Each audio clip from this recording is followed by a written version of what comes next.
afternoon, friends. So first and foremost, I thank Gautam for having given an excellent presentation. And now slowly we move on to the topic, securing cyberspace, leveraging cloud and other new technologies. I'll give a brief introduction. Post the introduction, we'll open it to the panel. They will have their 5, 7 or 10 minutes of presentation, and then we'll have a question-answer session. Now, how many of you know how big is the cyberspace? Let's have a bit of an interaction rather than a monologue from my side. How big is the cyberspace? Any answers? No answers. Okay, we'll get into as to how big is the cyberspace in a minute from now. But how many of you believe that all that data will eventually leak?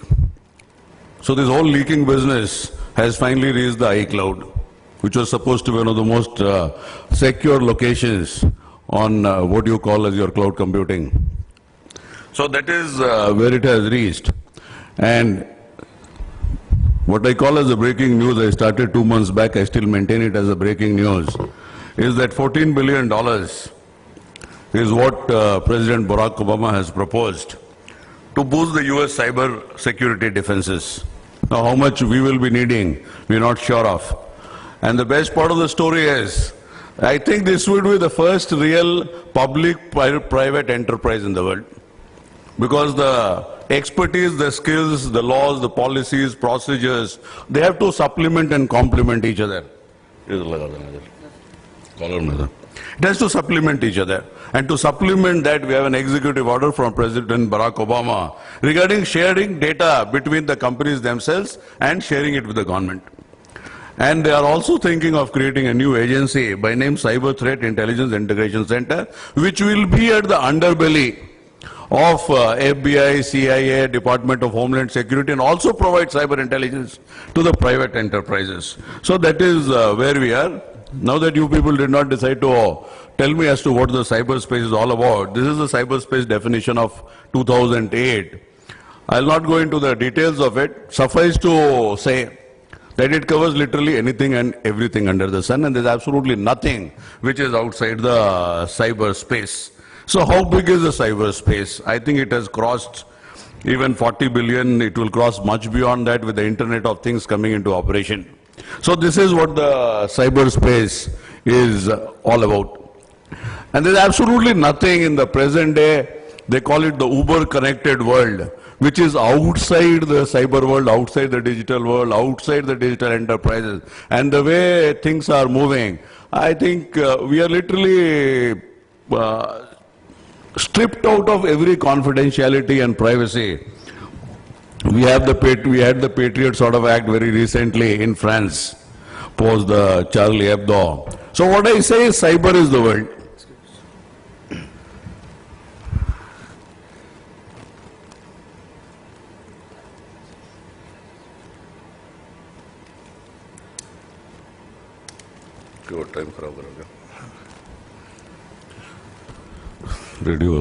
So what I say is cyber is the world. Actually the physical world, you can live without interacting in the physical world, but it is next to impossible if you don't interact in the cyber world or you don't maintain your systems like SCADA and all that for your vital installations. I don't think anything is going to function. So that is where we stand as of now. Now the issue is whether the cyber world was designed with security in it. Security happens to be an inbuilt component of the cyber world or not, and whatever the history shows an evolution of software, networking and all technologies related, it shows that security has not been a design element. So that is the place from where this whole issue arises, and it is crash commercialization. Initially it started with the R&D sort of an issue with your DARPANET and all that, and finally moved on to crash commercialization. That is where we are, and that is where all these issues have arisen in last so many years. Out of the 500 Fortune 500 companies, 97 has been hacked. And the 3% which have supposedly not been hacked, actually have been hacked, they are unaware of it. So that is how the story goes. So there is nobody today who remains unhacked. So that is the story which I want to tell you, and how vulnerable we have become today.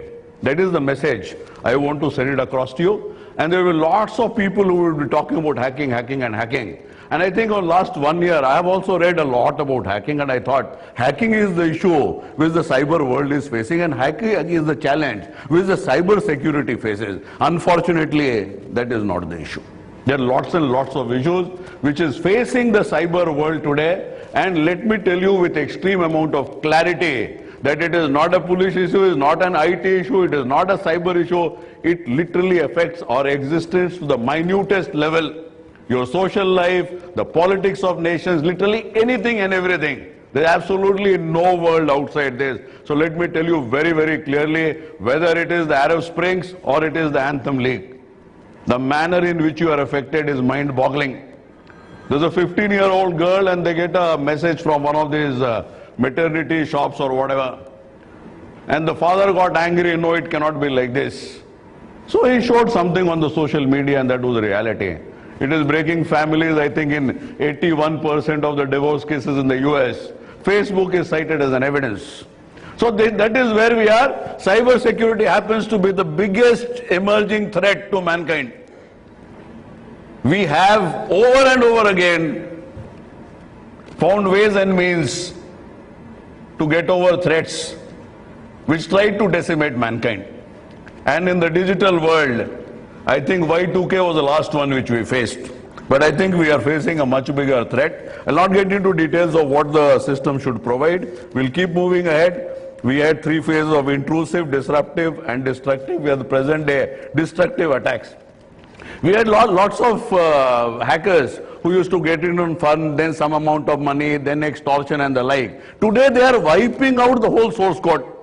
Adobe has been selling antivirus products which source code has already been stolen. So you are buying a product, antivirus, for your security, and that source code is already, it is ripped apart. So that is where we stand. And I have seen lots of vendors in my professional career in the last 5-7 years. They promise the moon and don't deliver you anything because those things are not available. It's very difficult to challenge something like Anonymous. It's very difficult to challenge NSA. Somebody, whichever, whether it is government or otherwise, you are ripping open the whole internet, then what will you save? Correct. So this is what we have come from: curiosity, revenge, monetary gain and the like to. Now, who are the actors? Who are the stakeholders? Who is playing what role? You have a play or any of our great epics like Ramayana and Mahabharata and all that, and you don't know who is playing what role. Can you run it? Possibly you can't. But this is precisely the place where we have finally reached, where we are not aware of the fact as to who is playing what role. So we have all sorts of players in that: internal security, external security, rogue state, cyber security, money laundering, literally anything and everything which is covered. And beyond that, we have the state and the non-state actors. So wherever it is extremely convenient, so you get this logic of non-state actors. Who is state, who is non-state? It is a confusion which I think only the future will decide. Now, who will secure the cyberspace? End to end you start. The cyberspace basically operates on a global dynamic real-time basis.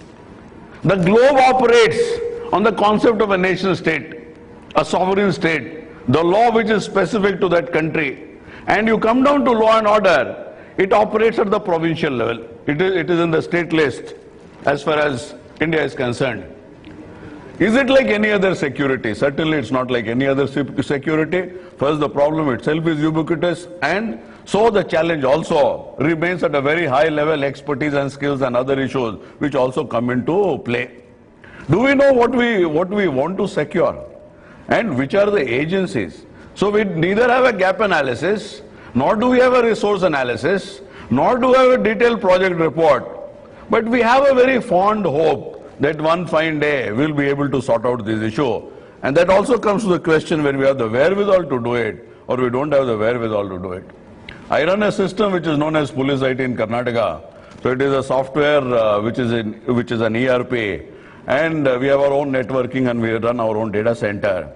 And there we got a POC done by FireEye, and this is what has come out.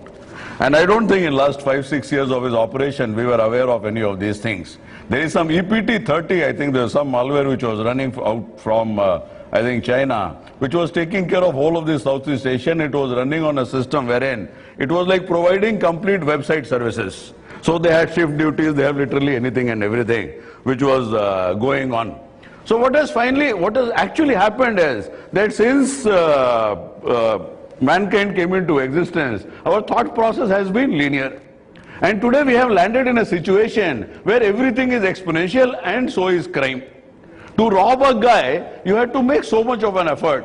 To rob 110 million customers, I think it is so easy. Correct. And there is everybody to help you out.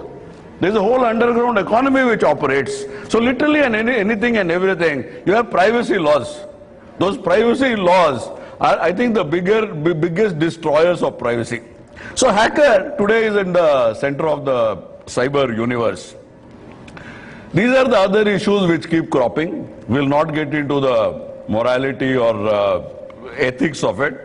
Needless to say that we are moving in a direction where it is a world where information cannot be hidden. And that being the case, there will be people like Julian Assange, Edward Snowden, and Bradley Manning, which will rip open all the confidentiality and privacy which the governments enjoy across the globe. So that is the direction in which we are moving in, unless we take up the challenge that cyber security is also a part of a nation's responsibility. We have not been seeing, ISIS is being handled by anonymous. Primarily when they have not been able to control nearly 800 Twitter accounts, it was anonymous which came out and disabled these accounts. So this is where the responses of the governments have been in last couple of years. We have protected systems, what we call in this country, but we generally don't have any of these protected systems which have been put into by legislative enablements and maintained in that particular manner. Cloud is creating all sorts of other issues, and we literally don't know where the cloud is. And when you run governments, you ought to know as to where, what is located and in which manner. And it should not happen that tomorrow you don't have the service provider. Leave aside all large number of back-end issues. These are the couple of types of attacks which we get into, and they say that the world's largest zoo is 10 million different species of the McAfee's malware zoo. This is one of the great softwares which was created, and finally it played with the Nantes nuclear plant. And it was very deliberately decided by the government of the US. So rather than going in for any military option or any option of that type, they created this software which went into the whole system, took around 6 months, and finally affected those centrifuges in that Nantes nuclear power plant. So this is the level of precision where people are getting into, and it is very clearly taken as another mode of warfare. The biggest threat to cyber security is us. So 80% of whatever happens at the primary level is because of the human error, whether it is installation of software or in whichever way you use your password. The most famous password is password 123. So that is how the world moves, and that is supposed to be the biggest key, most widespread and most omnipresent key on the face of this earth. So, and if you take it on a slightly exponential level, if the contributory negligence of the software developer or the software engineer is also taken into consideration, then the reality is that this whole mess which has been created has been their creation. So we will move further. I'll just flag one or two issues, and then I'll hand over the stage to my panel members. So very small things like end users didn't think before clicking, weak password, insecure configuration. This patch management, India, everybody feels that as long as you have a laptop with you, there is nothing else you should invest in. And rest, whatever comes with the laptop. China being one of the real active, aggressive cyber armies or whatever you call it, I think they are attacked the most. For the simple reason that they believe only on pirated software and don't believe in patch management. So that is where the whole issue is. And there is a complete digital underworld which I think no country wants to touch. Reasons we don't know. What are the final underpinnings of the commercial world and how it operates? I am nobody to comment on that. But the reality is that there is something more than what meets the eye. And in a forum like this, certainly we'll discuss things of that nature. Only 4% of the internet is in the public web, and 96 are very, very deeply protected in a manner that it generates billions and billions of dollars, but is of no gainful social or economic use.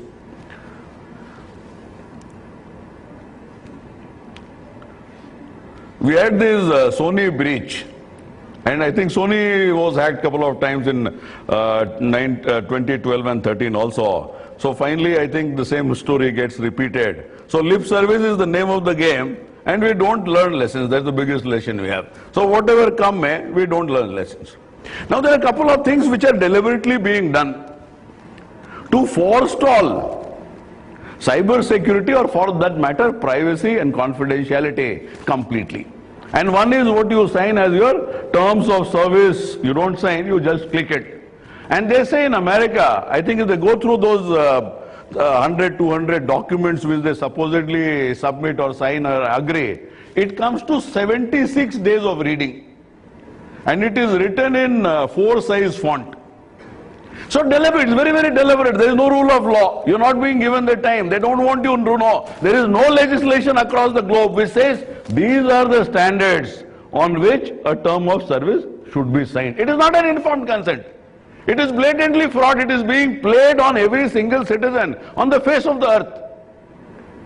If you believe in democracy, if you believe in rule of law, these things will not happen. So privacy is there. Then there is a context. I give you some information for my Gmail or Gtalk or whatever. You are using it for some other purpose. And purpose is unknown. It is being used as evidence.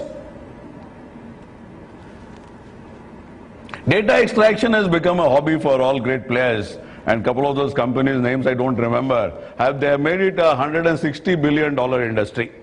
So that is where data extraction operates, and in the manner it is just unimaginable and literally affects every single activity we indulge in, and whatever I never thought can be data also has been made data by them, and it is being sold.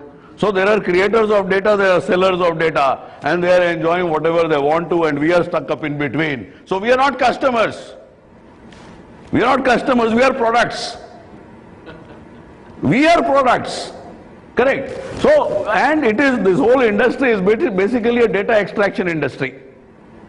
So the data is extracted out of us, and it is being given to business concerns, organizations, or whatever. Data brokers, there are a large number of data brokers, and the most famed are the most mischievous. They are the most devious of the data brokers. I don't think there is any great IT company, more so a service provider, who doesn't have thousands of cases against them. And they shamelessly pursue their aggrandizement. It is a new sort of colonialism where you take over literally anything and everything. In the Snowden cases, it has been proved that 75% of the internet traffic is ripped apart by US and another 25% by UK. So that is what you are left with. If Angela Merkel did not have privacy, then who are we? So data brokers, then we come to the IT majors, the less said the better. Because all those beautiful ads and cajoling business and all that, it is made, you are made to believe that you are such a sweet person and we are also sweet and we can go ahead. So it is something of that nature. But actually that is not the case. If huge quantum of data, after aggregation, huge amount of analysis in a manner which I and you and me, we cannot imagine, is so easily being given. And if a police agency asks Facebook, you give me this, no, it is privacy law, that is privacy law. So broadly you can make out the trend, and I think it should be set right sooner than later. Regarding governments also, same issues are there. So there are specific instances wherein laws are not in place. And I think with regards to social media and all that, there is some section 4 of some act in the US, which literally they are left free. So somewhere there is some understanding that commerce should grow and things should grow. And it can grow at the cost of the citizen. So broadly, these are the thoughts. Somewhere, somehow, it gives a feeling that the fence is eating the crop. We have reached a level where I don't think we have got too much of time. We still have time, but we ought to catch up. Cyber security is not a one-man's job. The whole society, polity, economy, and at least the people who are the major players, they have to be told that things will run in this fashion, and it has to start with all of us. Because we are not a, security-aware group or civilization. And we think it is somebody else's job. Quite a large number of us get caught in large number of issues because of our negligence. Still we don't improve. So broadly, this is a battle between knowledge, effort, focus and precision. Real-time, dynamic, global. And the government's glacial age response and MNC's blindfolded commercial focus. So that is where we stand. Now we open this for panel discussion.